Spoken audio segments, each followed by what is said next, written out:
আল্লাহ তাআলা কাদেরকে পছন্দ করেন? আমরা আল্লাহ তাআলার প্রিয় ভাজন, প্রিয় বান্দা হতে চাই কি চাই না বলেন তো? চাই। আমার প্রিয় ভাইরা, আমি আজকে এই চমৎকার দুপুরে আজকে 10টি বৈশিষ্ট্য নিয়ে আমরা আলোচনা করব, এবং যাদের মধ্যে এই 10টি বৈশিষ্ট্য থাকবে তাদের জন্য আল্লাহ তাআলা ক্ষমা এবং মহা প্রতিদানের ব্যবস্থা রেখেছেন। এই 10টি গুণ যাদের মধ্যে থাকবে তাদের জন্য আল্লাহ তাআলা ক্ষমা এবং মহা প্রতিদানের ঘোষণা দিয়েছেন। সুবহানাল্লাহ বলেন। এবং এই 10টি বৈশিষ্ট্যের মধ্যে ইসলামের মৌলিক যে মূল্যবোধগুলো, মোরালিটি, এথিক্স, এগুলো চলে এসেছে। মৌলিক কথাগুলো দিন ইসলামের প্রায় সকল অনুষঙ্গের সমাবেশ ঘটেছে এই আয়াতে। এবং এই আয়াতে পুরুষের পাশাপাশি নারীদেরকে আল্লাহ তাআলা স্পেশাল গুরুত্ব দিয়েছেন। সুবহানাল্লাহ পড়বেন না? Gender equality in terms of getting rewards, প্রতিদান বা সওয়াব পাওয়ার দিক থেকে ইসলামে নারী পুরুষ সমান। অনেকে বলে ইসলাম নারীদেরকে ঠকিয়েছে, নারী পুরুষ নাকি সমান না। অনেক নারীবাদীরা বলেন, আমি প্রিয় বোনদের বলবো এই আয়াতের দিকে তাকান, সূরা আহজাবের 35 নম্বর আয়াতের দিকে তাকান। এই আয়াতে নারী পুরুষ সমান। সুবহানাল্লাহ বলেন তো সবাই। Gender equality in terms of getting reward, নেক কাজ করলে সওয়াব পাওয়ার ক্ষেত্রে পুরুষ যেমন নারীও তেমন। আল্লাহু আকবার। দান করলে পুরুষের যেমন সওয়াব, নারীরও তেমন সওয়াব। রোজা রাখলে পুরুষের যেমন সওয়াব, নারীরও তেমন সওয়াব। নাকি পুরুষ রোজা রাখলে বেশি সওয়াব, নারী রোজা রাখলে কম সওয়াব? হ্যাঁ, ব্যাপারটি কি এরকম? না, ইকুয়াল। নেক কাজের সওয়াব বা প্রতিদান পাওয়ার দিক থেকে সবাই সমান, নারী কিংবা পুরুষ, কোনো পার্থক্য নাই। প্রিয় ভাইরা, এই আয়াতে পুরুষের পাশাপাশি নারীদের কথা বিশেষভাবে বলা হয়েছে। এই আয়াতটি নাজিলের একটা প্রেক্ষাপট আছে, শানে নুজুল আছে। আমাদের প্রিয় আম্মাজান উম্মে সালামা রাদিয়াল্লাহু তাআলা আনহা, উনি একবার আল্লাহ রাসূল সাল্লাল্লাহু আলাইহি ওয়াসাল্লামকে বললেন, ইয়া নবী আল্লাহ, মালি আসমাউর রিজালা ইউযকারুনা ফিল কুরআন ওয়ান নিসাউ লা ইউযকারনা। নবী হে, এমন কেন আমি কোরআনে দেখি যে প্রায় পুরুষদের কথা বলা হয় কিন্তু নারীদের নিয়ে কথা নাই। পুরুষবাচক শব্দ ব্যবহার করা হয়, নারীবাচক শব্দ ব্যবহার করা হয় না, এর কারণটা কি? ফাআনজালাল্লাহু তাআলা হাযিহিল আয়া। এরপর আল্লাহ তাআলা উম্মে সালামা রাদিয়াল্লাহু তাআলা আনহার এই কথার প্রেক্ষিতে, তার এই অ্যাপিল, তার এই আবেদন, তার এই আকাঙ্ক্ষা পূরণের জন্য এই আয়াতটি নাজিল করেন। চিল্লায় পড়েন সুবহানাল্লাহ। যে আয়াতে আল্লাহ তাআলা পুরুষবাচক শব্দের পাশাপাশি নারীবাচক শব্দ ব্যবহার করেছেন।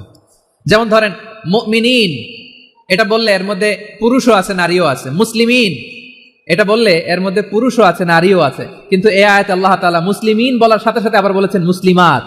ইন্নাল মুসলিমিনা ওয়াল মুসলিমাতি ওয়াল মুমিনিনা ওয়াল মুমিনাতি ওয়াল কানিতিনা ওয়াল কানিতাতি। পুরুষবাচক শব্দের পাশাপাশি আবার এক্সট্রা নারীবাচক শব্দ ব্যবহার করেছেন। আলহামদুলিল্লাহ বলেন। প্যান্ডেলে যে সমস্ত আমার বোনেরা নারীরা আছেন, আপনাদের খুব খুশি হওয়ার কথা যে উম্মে সালামা রাদিয়াল্লাহু তাআলা আনহা, আমাদের আম্মাজান বিষ্ণু নবী সাল্লাল্লাহু আলাইহি ওয়াসাল্লামের প্রিয়তমা স্ত্রী, তিনি তো আপনাদেরই প্রতিনিধি, আপনাদের রিপ্রেজেন্টেটিভ হয়ে তিনি বলেছিলেন শুধু পুরুষবাচক শব্দ কেন, নারীদের কথা কই। আল্লাহ তাআলা নারীদেরকে খুশি করবার জন্য তাদের এই আবেদনের প্রেক্ষিতে প্রতিটি শব্দ পুরুষবাচক শব্দ ব্যবহারের পাশাপাশি নারীবাচক শব্দ ব্যবহার করেছেন। আওয়াজ করে পড়েন আল্লাহু আকবার। তার মানে নেক আমল করলে, ভালো কাজ করলে, সৎ কর্ম করলে সেটাতে নারী আর পুরুষ সমান।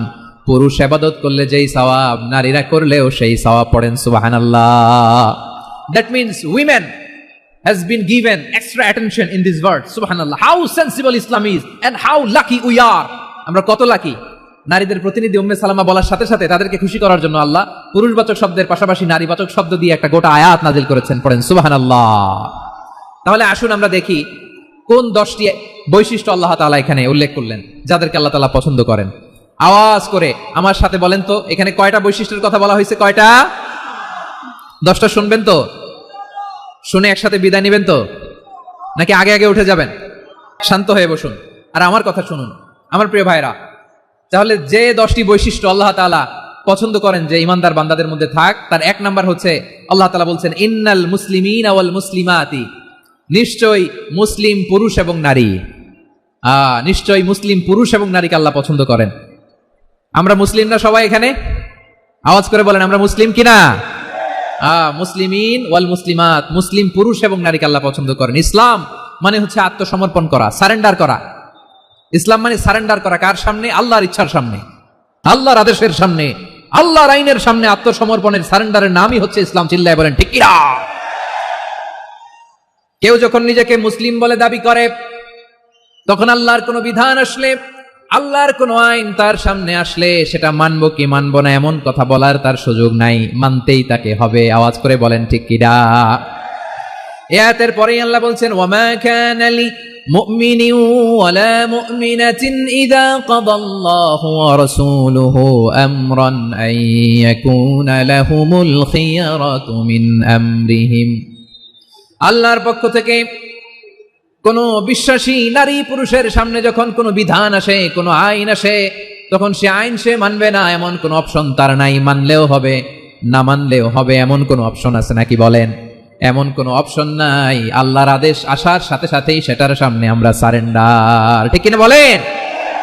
আল্লাহর আদেশ আসলেই সারেন্ডার, আল্লাহর কথা আসলেই সারেন্ডার। এখানে আমার কথা চলবে? প্রিয় ময়মনসিংহবাসী আওয়াজ করে বলেন, আল্লাহর আদেশের সামনে আমার নিজের কোনো ইচ্ছা আছে? আমার কোনো কথা আছে?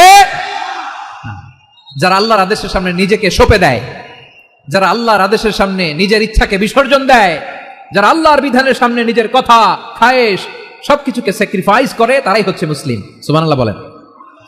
এজন্য আল্লাহ বলেন, আমার প্রিয় বান্দাদের প্রথম বৈশিষ্ট্য তারা হচ্ছে ইন্নাল মুসলিমিনা ওয়াল মুসলিমাতি, তারা আমার বিধানের সামনে আত্মসমর্পণ করে, আমার আইনের সামনে আত্মসমর্পণ করে, আমার কথার সামনে তারা কোনো কথা বলে না। কারণ গোটা দুনিয়ায় আকাশে কিংবা জমিনে যেখানেই যেটা থাক না, সব সারেন্ডার করেছে এক সত্তার সামনে। জোরে বলেন তিনি কে? রব্বুল আলামিন বলেন, ওয়ালাহু আসলামা মান ফিস সামাওয়াতি ওয়াল আরদি তাওআন ওয়া কারহা ওয়া ইলাইহি ইউরজাউন। আকাশ কিংবা জমিনে যেখানেই যেটা থাক না, সব কিছু সারেন্ডার করেছে একজনের সামনে। আওয়াজ করে বলতে হবে তিনি কে? সব আল্লাহর সামনে সারেন্ডার করে। সারেন্ডার। আমরাও আল্লাহর ইচ্ছার সামনে সারেন্ডার। আল্লাহর কোনো বিধান দিয়ে যদি কেউ কোনো নসিহত করে, আপনি শুনবেন না? না রেগে যাবেন? আল্লাহর আইন দিয়ে যদি আপনাকে আদেশ করা হয়, উপদেশ দেওয়া হয়, আপনি শুনবেন না? নাকি রিয়্যাক্ট করবেন? না, খবরদার, রিয়্যাক্ট করা যাবে না। আল্লাহর বিধানের সামনে বিশ্বাসী বান্দার কোনো অপশন থাকে না, কথা থাকে না। চিল্লায় বলেন ঠিক কিনা? ঠিক যেমন সাইয়েদনা ইব্রাহিম আলাইহিস সালাম আত্মসমর্পণ করেছেন। আল্লাহ তাআলা বলেন, ইয ক্বালা লাহু রাব্বুহু আসলিম ক্বালা আসলামতু লিরাব্বিল আলামিন। যখন আল্লাহ সাইয়েদনা ইব্রাহিম আলাইহিস সালামকে বললেন, ও ইব্রাহিম, ইসলাম ধর্ম গ্রহণ করো, আত্মসমর্পণ করো, সারেন্ডার করো, আল্লাহর খালিল ইব্রাহিম আলাইহিস সালাম কোনো কথা চিন্তা না করে, ডানে বায়ে না তাকিয়ে, কোনো কিছু না ভেবে মুহূর্তেই বলে, আসলামতু লিরাব্বিল আলামিন। গোটা বিশ্বের রব আল্লাহর সামনে আমি ইসলাম ধর্ম গ্রহণ করলাম, সারেন্ডার করলাম। সুবহানাল্লাহ বলো। আল্লাহ বলতে দেরি, সারেন্ডার করতে দেরি নাই। এভাবে নিজেকে আল্লাহর সামনে সঁপে দিতে হবে। আবার সাইয়েদনা ইউসুফ আলাইহিস সালাম বললেন, তাওয়াফফানি মুসলিমান ওয়া আলহিকনি বিস-সালিহিন। ও আল্লাহ, মুসলিম হিসেবে তুমি আমাকে মৃত্যু দাও, আর নেককারদের সাথে তুমি একত্রিত হওয়ার তৌফিক দাও। তাহলে আত্মসমর্পণকারী হিসেবে আমরা বাঁচতেও চাই, মরতেও চাই। ঠিক কিনা বলেন? তাহলে 10টা বৈশিষ্ট্যের প্রথম বৈশিষ্ট্য হচ্ছে আমরা আল্লাহর সামনে সারেন্ডার করব। আল্লাহর আদেশের সামনে আমার কোনো অপশন নাই যে আমি এটা চয়েস করলেও পারি, না করলেও পারি, মানলেও পারি, না মানলেও পারি। এরকম অপশন, ইখতিয়ার কি আল্লাহ আমাকে দিয়েছে? না। সারেন্ডার। আল্লাহ তুমি যা বলেছো আমান্না, আমান্না, আতা'না, আমান্না, আসলামনা। আল্লাহ মেনে নিলাম, শুনলাম, পালন করলাম। এটাই হচ্ছে মুসলিমের বৈশিষ্ট্য। আমার প্রিয় ময়মনসিংহের ভাইয়েরা, এই দুনিয়াতে সব নবীরা মুসলিম ছিলেন। সব নবীরা সাইয়েদনা ইব্রাহিম আলাইহিস সালামের মতো, ইউসুফ আলাইহিস সালামের মতো আল্লাহর আদেশের সামনে আত্মসমর্পণ করেছে। আল্লাহর সামনে নিজেকে সঁপে দিলেই সম্মান, আল্লাহর সামনে আত্মসমর্পণ করলেই ইজ্জত। ইসলামকে রেখে দিয়ে অন্য কোথাও ইজ্জত খুঁজলে আমাদেরকে বেইজ্জতি করে ছাড়বেন কে?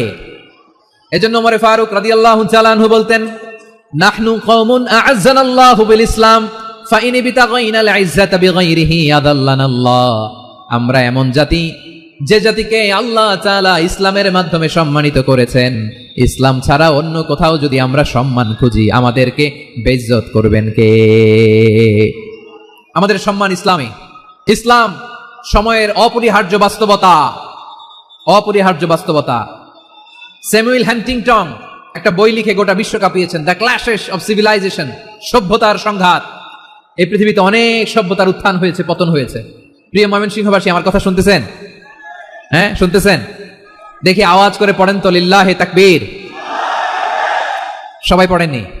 এত লক্ষ মানুষ তাকবীর দিলে এই আওয়াজ হয়? আমি বিশ্বাস করি না। সবাই পড়েন নাই। সবাই গলা ছেড়ে দিয়ে আওয়াজ করে পড়ুন তো, লিল্লাহে তাকবীর,